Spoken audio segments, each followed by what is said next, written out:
Di video kali ini saya ingin membahas tentang pertanyaan yang datang ke saya, Mas Tommy, branding itu apa sih? Dan kapan kita harus melakukan branding itu?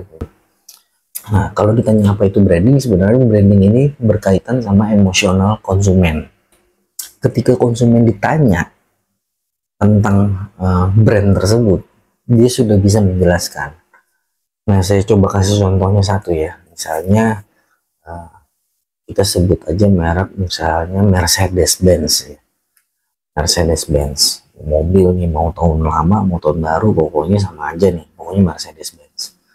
Ketika kita mendengar nama Mercedes-Benz, yang kita pikirkan adalah pertama mewah, terus yang kedua adalah udah sukses nih, banyak duit nih, yang ketiga wah ini bos nih atau eksekutif muda nih, atau emang secara strata sosial, strata ekonomi, dia sudah di atas lah gitu ya. Nah, tiga hal ini yang dipikirkan oleh kita nih, masyarakat, ketika melihat Mercedes-Benz. Sebenarnya tiga hal ini adalah yang dibuat oleh Mercedes-Benz. Ketika Mercedes-Benz membuat brandingannya mereka bersama konsultan mereka, itu yang mereka pengen. Pokoknya gue pengen dilihat sebagai brand yang mewah, brand yang dipakai oleh bos-bos, brand yang dipakai oleh orang-orang yang sukses. Nah, itu dibikin oleh Mercedes-Benz-nya bersama konsultannya.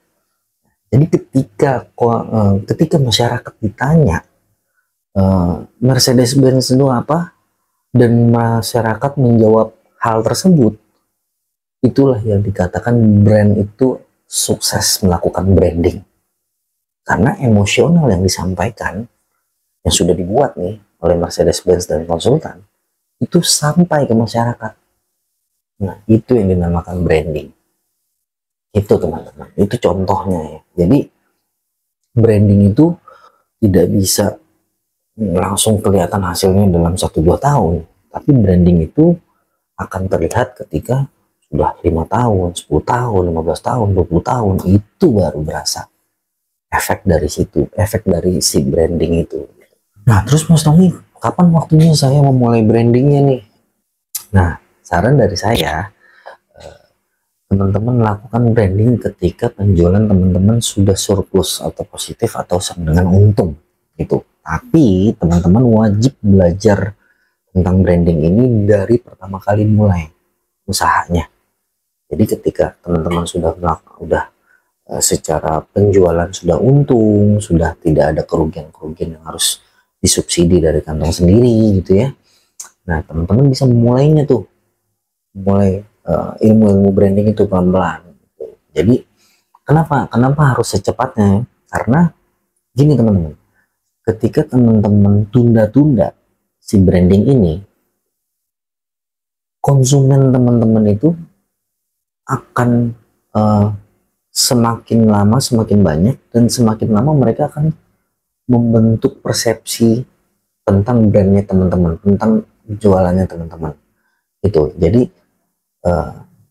kalau udah kebentuk itu agak sulit, agak butuh waktu lama untuk dirubahnya lagi. Jadi teman-teman harus sesegera mungkin sebenarnya untuk nge-branding, karena branding ini berhubungan dengan emosional. Kalau kita segera merubahnya, persepsinya itu akan semakin bagus, semakin cepat tuh semakin bagus tuh buat usahanya teman-teman gitu.